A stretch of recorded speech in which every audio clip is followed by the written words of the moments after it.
सभी प्यारे साथियों को नमस्कार साथियों। देखिए, आप लोगों को ज्योग्राफी में कुछ टॉपिक है जिनका आप लोगों को अपडेट की आवश्यकता रहती है। नदियाँ, झीलें, भौतिक प्रदेश, सामान्य जानकारी वहाँ कोई अपडेट नहीं होता। लेकिन साथियों, कुछ आप लोगों के पार्ट हैं, कुछ टॉपिक हैं जिनमें आप लोगों को अपडेट की आवश्यकता है। और उन्हीं में है आप लोगों के राष्ट्रीय उद्यान, अभ्यारण्य, मृगवन, जंतुवाल्य, आखेट निषेध क्षेत्र, कंजर्वेशन क्षेत्र। और मात्र 10 मिनट का समय लूंगा साथियों, आप लोगों को एक पीडीएफ के जरिए बहुत अपडेट आंकड़े दे रहा हूं। और आप लोग ये पीडीएफ अगर प्राप्त करेंगे तो राजस्थान का टेलीग्राम का आप लोग ज्वाइन रखें, ताकि आप लोगों को डायरेक्टली वहां से आप पीडीएफ का प्रिंट ले सकते हैं साथियों। अपडेट सबसे बड़ी बात है कि आप लोगों को ज्योग्राफी में अपडेट की आवश्यकता होती है मित्रों, है ना। और वो ज्यादा नहीं, आप लोग घबराने की कोई आवश्यकता नहीं है ना, कि ज्यादा है। देखिए, सबसे पहले बात करें साथियों वन्य जीव संरक्षण की, अगर हम लोग बात करें तो भारतीय संविधान में दो जगह, एक तो नीति निर्देशक तत्व है, वहां पे वन्य जीवों के संरक्षण की बात की गई है। और एक आप लोगों के मूल कर्तव्य है जहां वन्य जीव संरक्षण की बात की गई है। यानी अनुच्छेद 48 के भारतीय संविधान में कहां पे मूल आप लोगों के वन्य जीवों के संरक्षण की बात की गई है।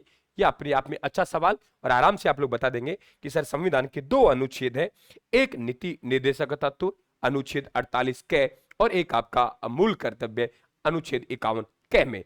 वन्य जीव वन एवं वन्य जीव है, पहले राज्य सूची के विषय थे मित्रों, लेकिन 42वां संविधान संशोधन हुआ ये 1976 में, इसके द्वारा वर्तमान में ये समवर्ती सूची का विषय है। और ध्यान रखें, ये 42वां संविधान संशोधन हुआ 1976 में, लेकिन कभी आपसे पूछा जाए तो लागू कब हुआ, तो लागू होने की तिथि है वो 1977 है। ठीक है। वन्य जीव संरक्षण अधिनियम, दो बातें ध्यान रखेंगे। वन्य जीव संरक्षण अधिनियम 1972 भारत में लागू हुआ वो 9 सितंबर 1972 को, और राजस्थान में लागू हुआ वो हुआ 1 सितंबर 1973 को। और वन्य जीव है उनके शिकार पर प्रतिबंध लगा दिया, और बाघ को राष्ट्रीय पशु इसी अधिनियम के द्वारा घोषित किया गया, ये भी आप लोग ध्यान रखेंगे। बात करते हैं कि राजस्थान में वन्य जीव के शिकार पर सर्वप्रथम प्रतिबंध लगाने वाली रियासत कौन सी है, तो आप लोग कहेंगे टोंक। दूसरी बात, एक आपका वन अधिनियम है, वन अधिनियम 1953 में बना, लेकिन आपसे बात करेगा वन्य जीव संरक्षण की। मित्रों ध्यान रखें आप लोग, वन्य जीव वन्य पशु एवं पक्षी संरक्षण अधिनियम 1951, लेकिन वन अधिनियम की बात करेगा 1953। वन्य जीव संरक्षण है स्थल है उनको तीन भागों में बांटा गया है। एक है राष्ट्रीय उद्यान, उन पे केंद्र सरकार का नियंत्रण होता है। एक होता है साथियों आप लोग अभ्यारण्य, उन पे राज्य सरकार का नियंत्रण होता है। और एक होता है आखेट निषिद्ध क्षेत्र, उन पे भी राज्य सरकार का नियंत्रण होता है। राष्ट्रीय उद्यान हमारे 3 है, अभ्यारण्य हमारे पास में 26 है। ध्यान रखें, एक तो गजनेर अभ्यारण्य है, ये सूची में नहीं है। एक सरिस्का है, सरिस्का ए, ये भी सूची में नहीं है। तो अभ्यारण्यों की संख्या कितनी है? 26। आखेट निषेध क्षेत्र आपको मालूम है ये 33 है। केंद्र सरकार राष्ट्रीय पार्क का अधीन होते हैं, और राज्य सरकार का अधीन अभ्यारण्य, आखेट निषेध क्षेत्र, मृगवन, जंतुवाल्य सब राज्य सरकार के नियंत्रण में होते हैं साथियों। बहुत स्मार्ट तरीके से हम इसका रिवीजन कर रहे हैं, बस इस तरह के बने रहे आप लोग। राष्ट्रीय बाघ परियोजना की शुरुआत, देखिए हमारा वन अधिनियम आप लोगों के वन्य जीव संरक्षण अधिनियम 1972 है, जो कि 9 सितंबर 1972 को लागू हुआ था। उसके तहत बाघ है, बाघ परियोजनाएं संचालित हैं, और बाघ को राष्ट्रीय पशु घोषित किया गया। हमारे राजस्थान में 5 टाइगर प्रोजेक्ट है, छठा हमारे पास प्रस्तावित है। भारत में प्रथम बाघ परियोजना की बात करेंगे, जिर कारपेट है, ध्यान रखें आप लोग, उत्तर प्रदेश उत्तराखंड में। राजस्थान की प्रथम बाघ परियोजना रणथंभौर, जो कि आप लोगों के 1973-74 में बनी। क्षेत्रफल दृष्टि से सबसे बड़ी बाघ परियोजना नागार्जुन सागर है, आंध्र प्रदेश में, ये वहां की है। राजस्थान की अगर हम लोग बात करेंगे तो राजस्थान में जो टाइगर प्रोजेक्ट है वो आप लोगों के 5 टाइगर प्रोजेक्ट है, छठा है वो आप लोगों के अभी प्रस्तावित है कुंभलगढ़, ये ध्यान रखे, आगे बात करेंगे हम लोग। तो बाघों की दृष्टि से राजस्थान का स्थान कौन सा है, हम लोग कह देंगे सर 9वां स्थान है। और सबसे ज्यादा जो टाइगर है वो कहाँ है? मध्य प्रदेश में है। बाघों की प्रथम गणना कब की गई? 1972 में। और विश्व बाघ दिवस कब मनाया जाता है? 19 जुलाई को। साथियों आप लोगों के राजस्थान ने पूछा, बहुत स्पीड के साथ हम रिवीजन कर रहे हैं। पीडीएफ आपको टेलीग्राम पे मिलेगी, राजस्थान वाले पे ज्वाइन कर लेना, डिस्क्रिप्शन में हमने लिंक दे रखा है। कि टाइगर मैन हम कहते हैं कैलाश साखला को। राजस्थान में जो बाघ परियोजना है साथियों, वो बाघ परियोजना की बात करें तो वो बाघ परियोजना है राजस्थान में, तो वो राजस्थान में कैलाश साखला के प्रयासों से है। और कैलाश साखला को हम लोग टाइगर मैन कहते हैं। रणथंभौर से जुड़े रहे। और अगर आपसे पक्षी वैज्ञानिक की बात करें तो वो डॉक्टर सलीम अली है, जिन्होंने स्पीसीज नामक पुस्तक लिखी थी, ये ध्यान रखें आप लोग। राष्ट्रीय उद्यानों की संख्या 3 है, वन्य जीव अभ्यारण्यों की संख्या 26 है, आखेट निषेध क्षेत्र 33 है। रिजर्व देखो ये चेंज होते रहते हैं। अब वर्तमान में आपके 37 कंजर्वेशन रिजर्व की संख्या है। मृगवनों की संख्या 7 है, जंतुआलों की संख्या 5 है, बाघ परियोजना की 5 है और नम भूमि केंद्रों की संख्या 4 है। आपको पता है मेनार को इनको अभी घोषित किया गया है। अब देखो यहाँ पे आप लोगों के जंतुआल्य मित्रों, राजस्थान में 7 संभाग है। 7 संभागों में से 2 संभाग बांधव बने, अजमेर छठा संभाग और 7वां भरतपुर संभाग। दोनों संभागों में आप लोगों के जंतुआल्य नहीं है। आप 7 संभाग मुख्यालयों में से 2 को छोड़ दीजिए, है ना। 2 को कौन कौन से को, एक छोड़ देंगे आप लोग अजमेर को, भरतपुर को। 5 संभागीय मुख्यालय में आप लोगों के जंतुआल्य। 5 आप लोगों के टाइगर प्रोजेक्ट, अभी मैं बात कर रहा हूं आप लोगों के सरिस्का हो, आपके रणथंभौर हो गया, सरिस्का हो गया, दर्रा हो गया, रामगढ़ विषधारी हो गया, धौलपुर करौली हो गया और छठा कुंभलगढ़ आपके प्रस्तावित है। वन्य जीवों की संरक्षण की हमने बात करी ली आप लोगों से। अब देखिए हम लोग बात करते हैं साथियों लागू, इसकी बात कर ली हम लोगों ने, अधिनियम बन गई ये हमारा हो गया। जैव विविधता ये छोड़िए एक बार, आप लोग सीधा चलते हैं हम लोग यहां से आगे। ये देखिए आप लोगों के राजस्थान में प्रमुख बाघ परियोजना है। देखिए राजस्थान में बाघ परियोजना साथियों हमारे पास में कितनी है, 5 है, छठी प्रस्तावित है। नोटिफिकेशन और वन विभाग के जो आंकड़े हैं उनमें आप लोगों को थोड़ा अंतर दिखाई देना पड़ेगा। मैं वन विभाग के आंकड़ों की बात कर रहा हूं कि पहला आप लोगों के रणथंभौर, ये प्रथम बाघ परियोजना है 1973 में, ये 1530 वर्ग मीटर में है। और देखिए आप लोग यहाँ पे रामगढ़ विस्तारी है 1496 हो गई। और वन विभाग के आंकड़ों की माने हम लोग तो हमारे पास में सबसे बड़ा जो टाइगर प्रोजेक्ट है राजस्थान में वो आप लोगों के रणथंभौर है। पहला भी रणथंभौर हो गया, बड़ा भी रणथंभौर हो गया, टाइगर मैन कैलाश साकला के प्रयासों से ये बना। सरिस्का अभ्यारण्य दूसरा है 1978-79 में है। मुकुंदरा हिल्स राष्ट्रीय उद्यान, देखिए मुकुंदरा हिल्स को राष्ट्रीय उद्यान का दर्जा मिला वो 2012 में मिला, 2012 में राष्ट्रीय उद्यान का दर्जा और 2013 में यहाँ पे टाइगर प्रोजेक्ट।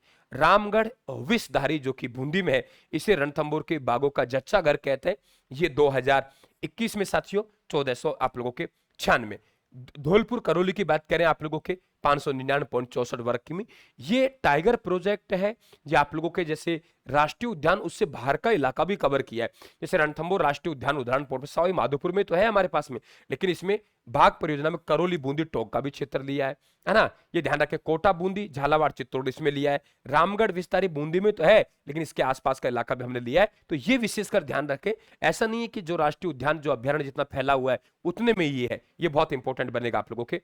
क्षेत्रफल में सबसे बड़ी बाघ परियोजना हमारे पास रणथंभौर होगी और क्षेत्रफल में सबसे छोटी और नवीनतम आप लोगों के धौलपुर करौली हो गई। कुंभलगढ़ अभी प्रस्तावित है, ध्यान रखें। तो राजस्थान में कितनी बाघ परियोजना बेटा, 5 बाघ परियोजनाएं, छठी आपके प्रस्तावित है।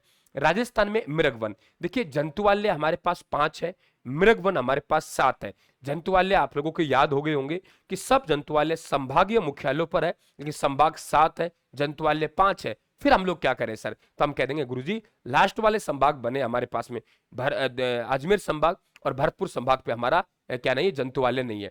देखिए चित्तौड़गढ़ राज्य का सबसे बड़ा आप लोगों को सबसे प्राचीन मृगवन की बात करें तो चित्तौड़ का इतिहास भी पुराना है, तो चित्तौड़ का मृगवन भी पुराना है 1969, ठीक है।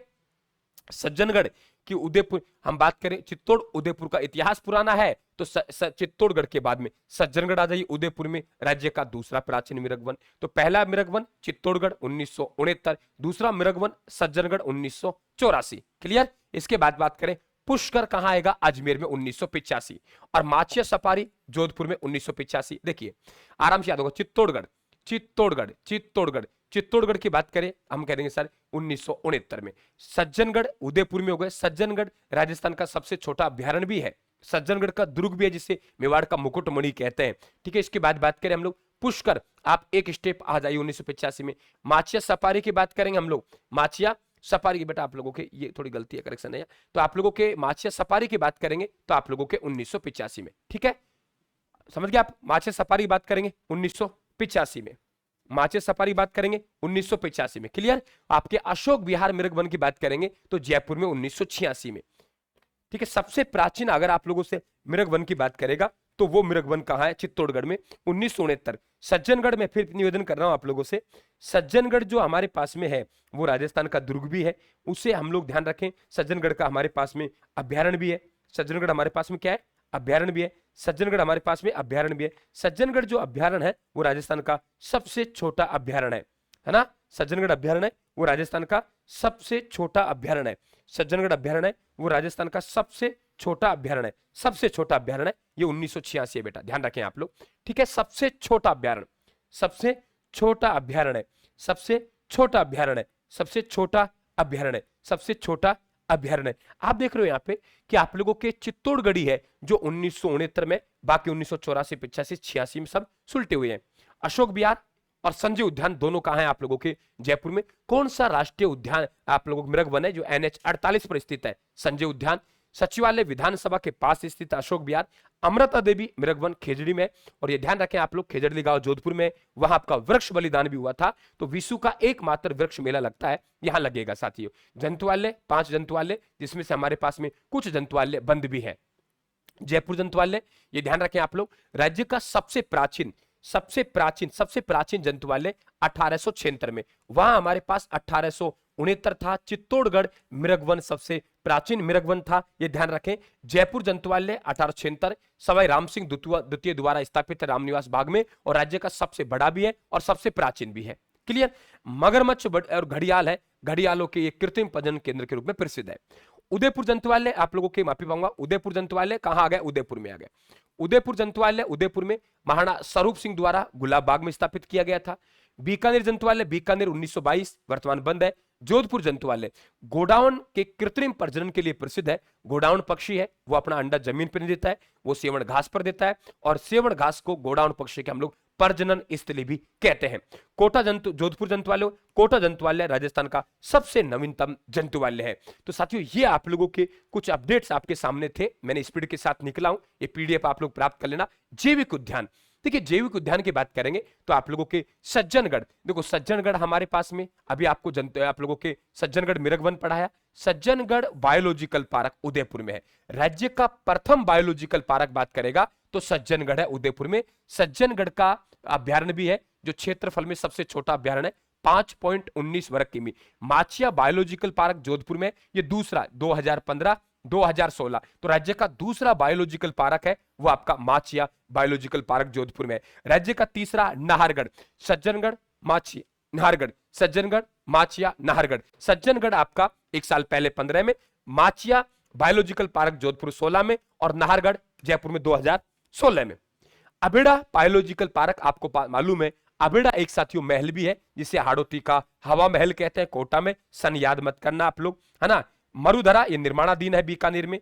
पुष्कर है ये अजमेर में है। अलवर है अलवर में है, और भरतपुर में, ये आपके भरतपुर है। 2025-26 का जो बजट घोषणा है उसमें है। तो आप इस तरीके से साथियों एक रिवीजन के तौर पे आप लोग चल सकते हैं। और टाइगर सफारी नाहरगढ़ में, राजस्थान का वो कौन सा जैविक उद्यान है वहां टाइगर सफारी संचालित है। मैं मानता हूं कि स्पीड के साथ निकला हूं, लेकिन साथियों रिवीजन का यही बेस्ट तरीका होता है, इससे बेस्ट रिवीजन हो ही नहीं सकता। थैंक यू, धन्यवाद, राम राम साहब। भाई चैनल को सब्सक्राइब करें, टेलीग्राम को ज्वाइन करें, PDF टेलीग्राम पे चली जाएगी।